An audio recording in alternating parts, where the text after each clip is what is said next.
Chers amis, on est dans la page 53, traité brachot, petite cuillère.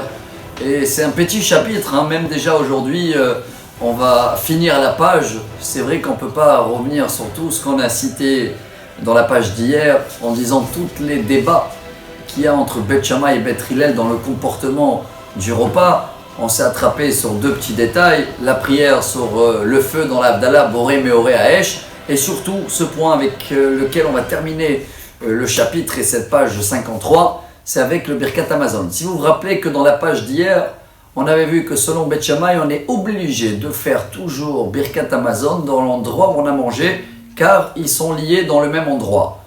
Selon Beth Hillel, si quelqu'un il a oublié et il n'a pas pu le faire dans l'endroit où il est, alors il peut toujours rattraper, même dans un autre endroit. On va aujourd'hui essayer de comprendre pourquoi la différence entre les deux et qui a raison, et jusqu'à quel délai on a pour pouvoir toujours faire Birkat Hamazon.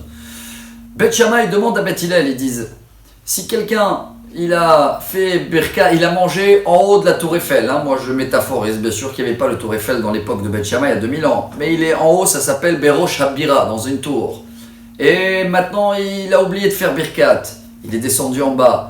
Alors, selon Beth Shammai, il faut qu'il remonte en haut.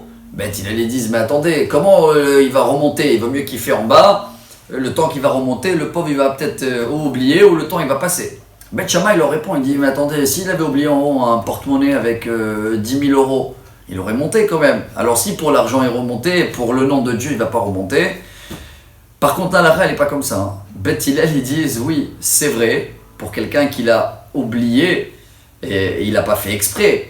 Il est descendu, il peut rattraper. Mais il vaut mieux, dans le cas possible, de faire l'effort. Et la Gemara raconte deux petites histoires. Une histoire avec un élève qui a fait l'effort et justement, il est remonté dans l'endroit où il a oublié de faire Birkat, il a trouvé un porte-monnaie rempli.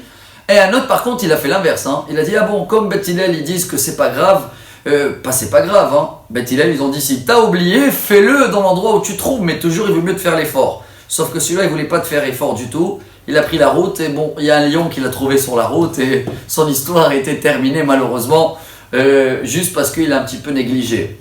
Et la dernière histoire avec laquelle on termine le chapitre, c'est que une fois il y avait quelqu'un, c'était Rabba Barba Hana, un rabbin qui marchait en groupe et justement il avait oublié de faire Birkat et il voulait faire l'effort, mais il ne savait pas comment il va faire patienter tout le groupe. Alors il les a demandé, excusez-moi, j'ai perdu comme un yona, une colombe en or dans l'endroit où on était tout à l'heure, excusez-moi, je peux aller la chercher.